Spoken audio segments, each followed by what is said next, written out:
Esse vídeo é um oferecimento da Terabyte. Terabyte, que é a melhor loja para você encontrar o seu periférico, tunar o seu PC, montar um PC novo ou achar aquele console que você tá sonhando já faz um tempo. Eles entregam para todo o Brasil e com ainda, sabe, toda a segurança e praticidade, deixando a caixa bem embalada e bonitinha, com suporte 24 horas e o melhor preço do mercado. Pode ir que a Terabyte é confiável e ó, eu garanto que o negócio é bom mesmo. Vá agora na descrição e confira a Terabyte. Ah, Terabyte, eu vou mais! Povo do meu coração, estou aqui com um lápis na mão porque hoje o negócio vai ser interessante. Eu tenho que explicar para vocês muita coisa de Five Nights at Freddy's Into the Pit. Bom, eu vou explicar para vocês, eu tô aqui tomando nota das coisas, né? Eu tenho aqui o papel e também tenho uma coisa muito importante para mostrar a veracidade das minhas informações. É a minha CLT como funcionário da Fazbear Entertainment que sou. Estou aqui hoje para mostrar para vocês que nós aqui do canal Core, nós explicamos para vocês as coisas de Five Nights at Freddy's e você vai entender tudinho que tá acontecendo em Into the Pit. Tô fazendo isso porque eu sei, vai ter gente que vai falar, Core, é meio óbvio as coisas, eu sei que é canon, você já fez resumo, fez o quê, foi aquilo outro, mas... Então, eu sei, eu decidi fazer esse vídeo justamente porque tem muita gente ainda me perguntando, e esse vídeo vai servir para você que tá vendo, falar assim, ó, vê esse vídeo aqui do Core que ele vai explicar o porquê Five Nights at Freddy's Into the Pit é canônico para a linha dos jogos, ele é muito importante para a linha dos jogos, na verdade, ele é essencial praticamente, por isso que eu acredito que ele virou jogo, e também tem muita coisa importante para vocês entenderem do mundo de FNAF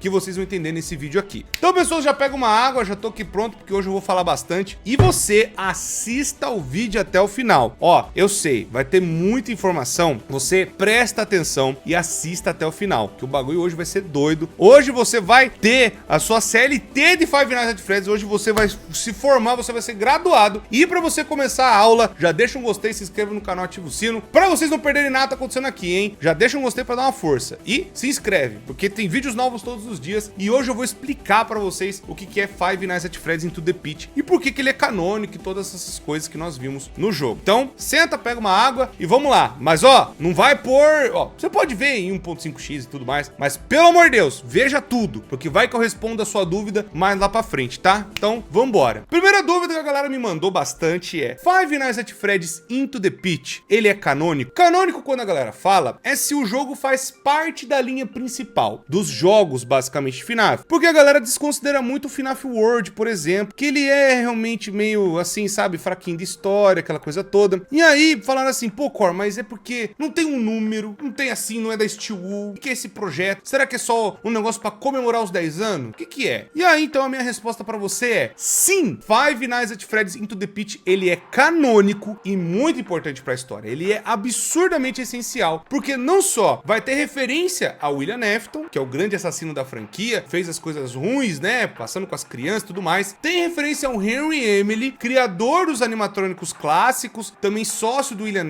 Afton e também que fundou a Fazbear Entertainment, e também, é claro, acho que o primeiro grande incidente de FNAF, que é o Missing Children Incident, que aconteceu em 85, que nós viemos até descobrir conta do Into the Pit, que as crianças que morreram nas mãos do William Afton morreram justamente na Freddy Fazbear Pizza, e é justamente a localização que nós estamos agora no Into the Pit. Então o jogo, ele tem aquela característica de ter coisas que acontecem num tempo futuro e também no passado, e aí a galera confunde um pouco, mas o jogo, ele é canônico, gente. Ele tem os eventos principais em 85 que são muito importantes, a gente não tem como ignorar. Ah, Core, mas peraí, você vai falar pra mim que viagem no tempo é possível em FNAF agora? FNAF agora ficou maluco? Porque eu lembro de ver o vídeo do Renan Souzones e o resumo dele lá tava falando que era viagem no tempo, bagulho meio doido. Seu vídeo também falou que era viagem no tempo. E aí? Explica essa paçoca pra nós agora. Basicamente é o seguinte, gente, fica aí calminho porque eu vou explicar. O negócio é que existe um elemento muito importante em FNAF que ele trouxe mais agora que a gente sabe, depois de ler todos os livros da Fazbear Frights, né, de ler tudo, depois de ver todas as Fazbear Frights e até um pouco do Tales from the Pizzaplex, existe um elemento muito importante que se chama agonia. A agonia, ele é um elemento que é gerado em situações traumáticas, situações que acontece algo muito pesado ou que acontece algo absurdo assim num lugar, algo realmente complicado e traumático. traumático para a vida de alguém ou que alguém perdeu sua vida. E aí nós sabemos que a Freddy Fazbear Pizza foi palco,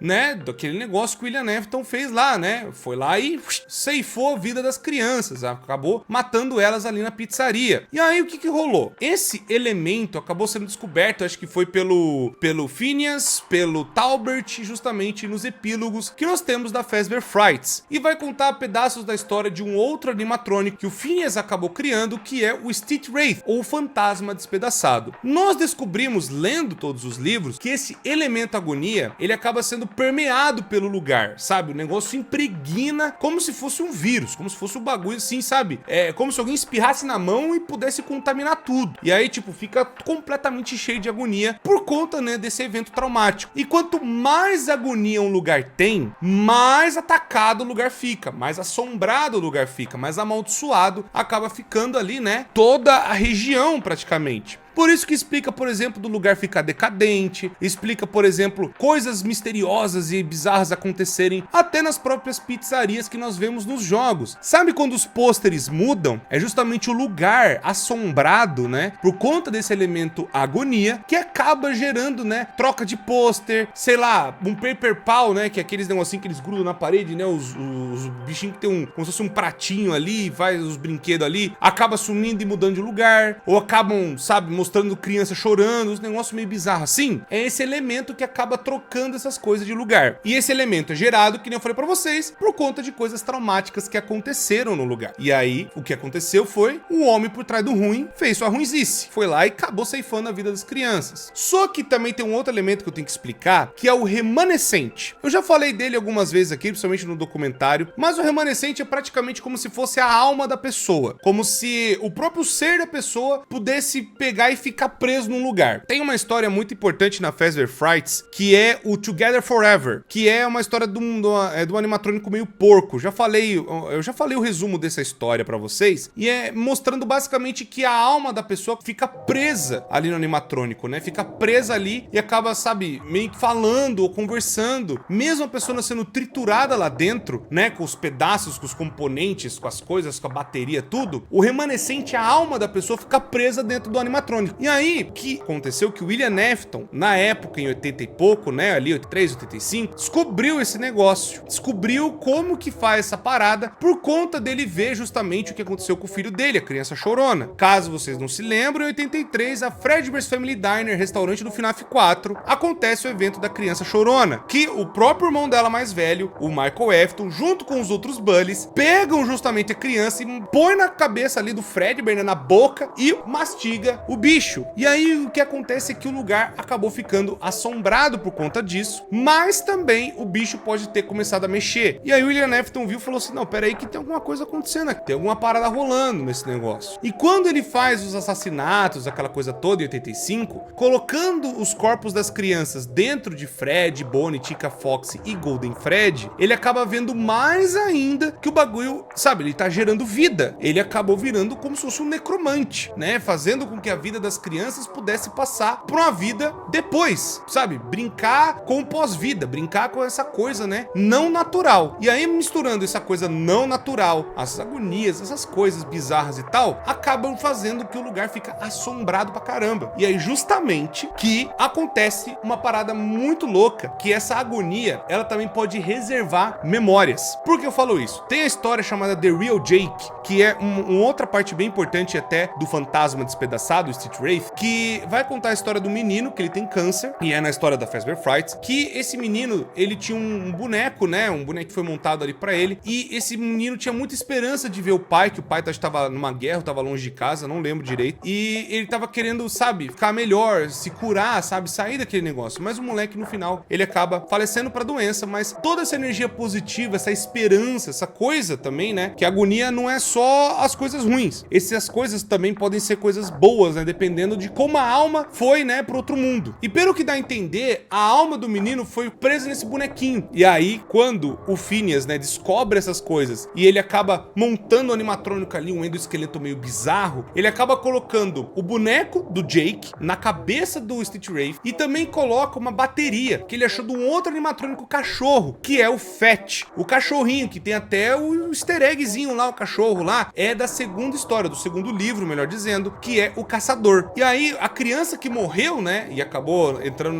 no corpo do animatrônico ali do cachorro, ela acaba pegando a bateria, o Phineas pega a bateria e meio que pega o remanescente da criança na bateria e liga o bicho. E aí, quando gera o Stitch Wraith, gera, né, o fantasma despedaçado. E quando o bicho liga, né, ele acaba impregnando as coisas e ele acaba dando tudo com agonia, né, vai passando agonia pra tudo que é canto, tudo que é coisa, vira uma bagunça só. O que eu quero dizer com isso? Quero dizer que os animatrônicos, quando eles são reanimados, né, quando uma alma entra dentro de um animatrônico, ele acaba gerando, né, o remanescente ligando, né, o bicho de novo, mas também acaba amaldiçoando o lugar, né, fazendo tipo agonia, as coisas serem impregnadas de novo, justamente porque, né, as crianças morreram do jeito traumático. O William Afton foi lá e, né, desceu a peixeira, aquela coisa toda bizarra que nós já vimos que o William Afton acabou, né, tirando a vida das crianças. Então imagina o seguinte, como a agonia, ela também tem esse negócio de guardar as memórias que eu falei, né, dos sentimentos do que aconteceu na vida, sabe, que nem eu falei do Jake, guardar a esperança, guardar, sabe, as coisas e tudo mais. Então existe também a agonia guardar os eventos trágicos que aconteceram com aquela alma. E como as crianças, né, estavam todas em volta da Fred Fazbear Pizza, estavam todas lá naquela coisa toda, então as memórias assombradas, né, que foi gerado do evento, né, dos assassinatos, acabaram guardados naquele lugar. É meio como se fosse a gente vendo uma memória. É como o Oswald, ele entrando na piscina de bolinha e ele não é que volta no tempo, ele começa a ver a memória que tá impregnada ali no lugar, amaldiçoada ali, né, por esse tecido da realidade ter sido quebrado. Então, basicamente, o Oswald, ele não é que volta no tempo, ele vai reviver as memórias das crianças que acabaram sofrendo na mão do William Afton. É por isso que aparece até aquela cena, quando a gente tá bem no comecinho do jogo, e a gente vai andando pelo lugar, vê o coelho, né, chamando a gente pra ir pro lugar, e quando abre a porta, tem 6 crianças ali mortas, né, tem ali as crianças desmaiadas, né, ali. Só que o que rolou? Quando, né, a gente vê essas coisas, a gente não vê mais esse lugar em nenhum momento, porque ali foi uma memória traumatizada, né, bizarra que as crianças passaram, e o Oswald sai dando o pé, né, sai metendo doido, sai correndo, porque, pô, ele viu um negócio traumático ali dentro. Só que acontece o seguinte também, quando a gente vai, fala, pô, mas peraí, Cor, não eram 5 crianças, não eram 6 crianças, o que aconteceu? Porque a Puppet não morreu em outro lugar? Não morreu em 83? Não teve criança chorando que morreu e tudo mais? Então, como a agonia acabou ficando impregnada no lugar, né, aquela coisa que eu falei pra vocês, sendo traumático em todos os lugares, então pode ser que por esses, vamos por assim, por essa distorção amaldiçoada que aconteceu, pode ser que tenha rolado justamente ali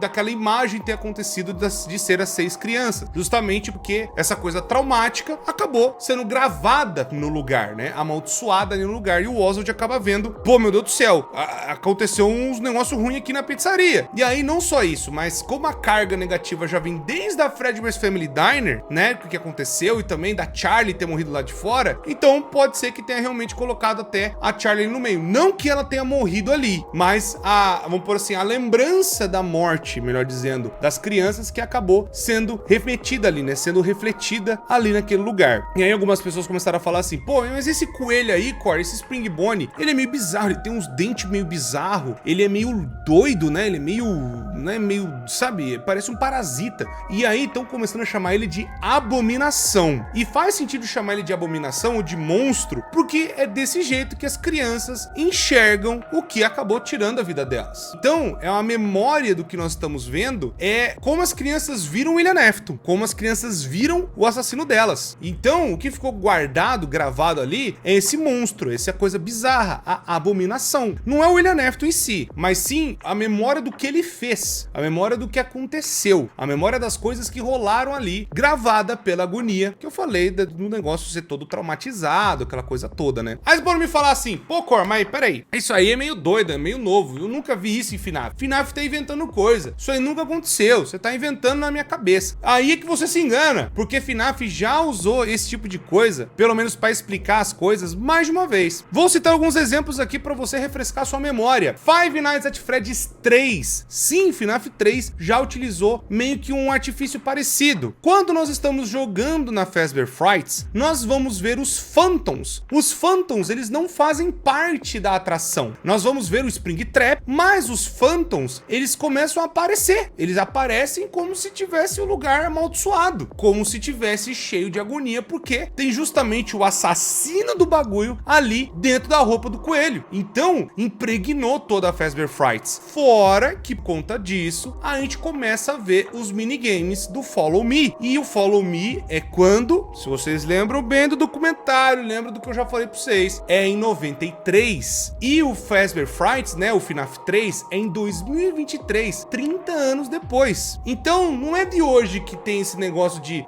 eu tô contando um negócio que aconteceu em 2023, né, duro, né, na época FNAF 3 saiu em 2015, então era 8 anos depois, e aí vai contar um negócio que aconteceu antes, lá no FNAF 1. Então não é de hoje que acontece isso. Fora que também, esse negócio das memórias das crianças serem compartilhadas com alguém, nós vimos também no próprio filme de FNAF.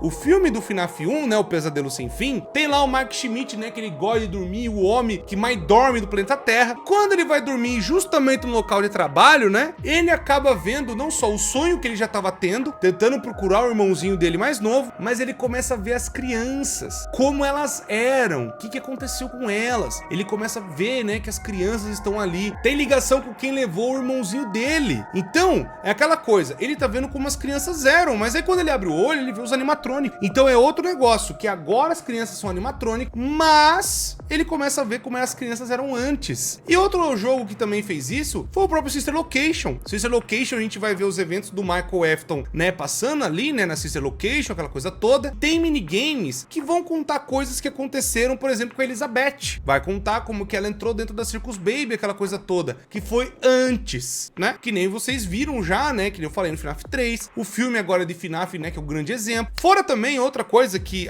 mas pera aí, compartilhar memória, como assim que acontece? O próprio Security Logbook, né, o nosso queridíssimo Security Logbook, que é um livro importantíssimo ali, que saiu mais ou menos ali, né, no FNAF 6 das ideias, o Survival Logbook, melhor dizendo. Esse livro é escrito pelo nosso queridíssimo Michael Afton. E ele começa a desenhar os negócios, né, ele tá lá escrevendo as coisas, né, ele desenha justamente o bicho que eu tô mostrando pra vocês. Ele desenha um Nightmare. E aí o Nightmare fala, pera aí, o Nightmare, quem viu o Nightmare foi a criança chorona. A criança chorona lá no FNAF 4. Como é que o Michael Afton viu o Nightmare? Como que ele pôde ver esse bicho? Ele viu justamente porque a criança chorona, enquanto ele sonhava e dormia e tudo mais, acabou mostrando pra ele, o que eu passei foi isso aqui, meu irmão. O que eu passei é esses bichos ruins aqui, que eu passei com as coisas vindo pra cima de mim, os Nightmares me atormentando. Por isso que quando a galera fala, pô, o protagonista do FNAF 4 não era o Michael Afton, porque tem justamente o Phone Guy falando e tudo mais? Então, é também. Mas a gente tá vendo a memória do Michael Afton, né? Vendo o que o irmão passou, vendo todas as coisas que a criança chorona passou e sobreviveu. E aí a criança chorona acabou vendo os pesadelos e passando, né, um ruim, enquanto, né, ela tava sendo atormentada e bulinada pelo próprio irmão mais velho. Então é tipo assim, agora você vai saber o que eu passei na pele. E é justamente essa troca, né, de memória passando pra um e pra outro, aquela coisa toda. E que nem eu falei pra vocês, no próprio FNAF 3, tem, né, essa coisa das lembranças, né, das coisas sendo, sabe, atormentadas e mostrando pelo lugar. E agora no Into the Pit é praticamente a mesma ideia. Quando o Oswald ele entra na piscina de bolinha, ele não é que volta no tempo, mas ele vai ver as memórias das crianças que estão dentro dos animatrônicos e que a agonia que impregnou todo aquele lugar acaba levando, né, o Oswald pro tempo do passado, acaba levando ele justamente para 1985. Então é justamente essa explicação. E é por isso que o jogo é canônico. E é por isso também que aparece aquelas almas. Aí é uma ideia minha que eu tenho, né? Justamente pela agonia do lugar, por essa coisa ser amaldiçoada e ficar mostrando, né, o que aconteceu com as crianças, que o Oswald acabou vendo até a sexta criança também, né? Que é a Puppet. Acabou aparecendo ali também. Tipo, meu Deus, o cara acabou matando 6 crianças. E é justamente a conta que nós fazemos. O William Afton matou Charlie, Cassidy, Gabriel, Fritz, Jeremy e Suzy. Não nessa ordem, é claro, mas ele acabou matando 6 crianças, que a gente sabe ali que foi em 83 e 85. Então é basicamente isso. A explicação que eu tenho do Into the Pit pra vocês é que nós mergulhamos nas memórias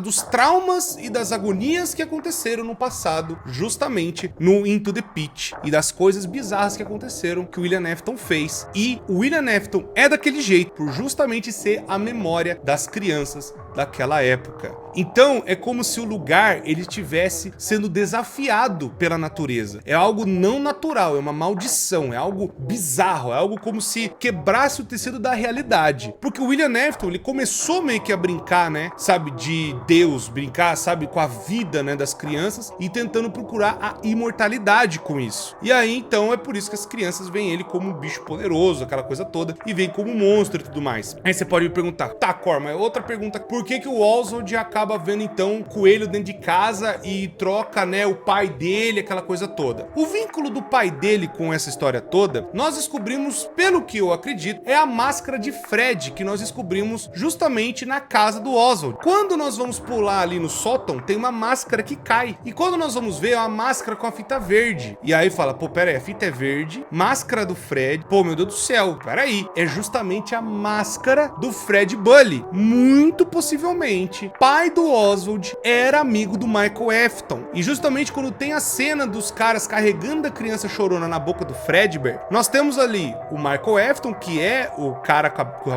a máscara do Foxy. Nós temos já no Help Wanted 2 que o Bonnie era o pai da Cassie, por isso que tem, né, todo o vínculo da Cassie, por que ela aparece agora, aquela coisa toda, né, que o pai dela era funcionário da Fazbear Entertainment e tudo mais, que a gente descobre no Help Wanted 2, e que ele também era amigo do Michael Afton. Então, agora nós estamos vendo que o pai do Oswald, muito possivelmente, é também amigo do Michael Afton. E aí pode ser por isso que quando deu o vínculo, deu as coisas amaldiçoadas, e aí aconteceu do moleque voltar, o moleque pegou, né, aquela coisa da agonia, o bicho voltando, o Springbone tentando, né, talvez essa memória sair dali daquela agonia, sair daquele, vamos por assim, aquele espaço preso, né, contido ali para as almas, ou também ali pelo lugar, né, que ficou todo amaldiçoado, essa criação, né, dos traumas do passado. Ele tenta sair na forma do pai do Oswald. Pode ser que ele tenha tentado se incorporar, né, no pai dele e tudo mais, e o pai, como já tem esse vínculo, né, de ter feito um negócio ruim no passado, pode ser que foi a brecha encontrada por essa criatura, né, pela abominação, para entrar no corpo do pai dele e aí fazer, né, como se ele virasse um novo homem ruim praticamente. E aí o Oswald agora tem que salvar o pai dele, falar assim, não, meu pai não vai virar um homem ruim coisa nenhuma não, pera aí que eu vou salvar meu pai. E é justamente essa história que eu vou contar para vocês, né, do Oswald salvando o próprio pai, né, e aquela coisa de talvez a abominação ter tentado tomar conta, né, do pai dele, por conta do vínculo que o próprio pai tem justamente, né, que eu falei para vocês de ter feito, que ajudou a fazer, né, com a criança chorona lá em 83. Bom, muita coisa é teoria, mas o que eu sei que a grande explicação é que a agonia, né, as memórias do lugar acabam levando o Oswald justamente para 85 e as memórias traumáticas das crianças que passaram, né, pelo que passaram na mão do William Afton. Bom, espero que vocês tenham entendido. Eu sei que vai ter fã de FNAF que vai falar, pô, você todos os detalhes, faltou isso, faltou aquilo outro, faltou não sei o que, faltou não sei o... Aí, gente, eu recomendo vocês verem os resumos da Fazbear Frights que nós já trouxemos aqui no canal. Tem muitos vídeos do resumo da Fazbear Frights aqui. E nós temos também o documentário de FNAF, que lá tem explicando com muito mais detalhes o que é agonia, o que é remanescente e todos esses negócios. Eu só tô explicando pra vocês, pra galera não ficar confusa, né, pras coisas que a gente vai explicar daqui pra frente. Então, pessoas, muito obrigado por ter assistido. Espero que vocês tenham entendido, espero que vocês tenham tomado nota. E se você ficou agora, você vai ganhar uma nota. Eu vou falar a nota agora. Você ganhou nota Hora de Acordar. Ó, vou só fazer uma referência que eu vi o livro aqui, ó. Então, quem chegou até o final e escrever Hora de Acordar, eu vou saber que você chegou até o final e você ganhou a nota máxima na aula de Five Nights at Freddy's hoje aqui no canal. Muito obrigado, pessoas. Deixa o gostei, se inscreva no canal, ativa o sino. Muito obrigado por ter assistido, espero que vocês tenham gostado. E manda, né, para as pessoas que estão em dúvida, pode mandar, que é nóis demais. Muito obrigado, me despeço de vocês e até a próxima.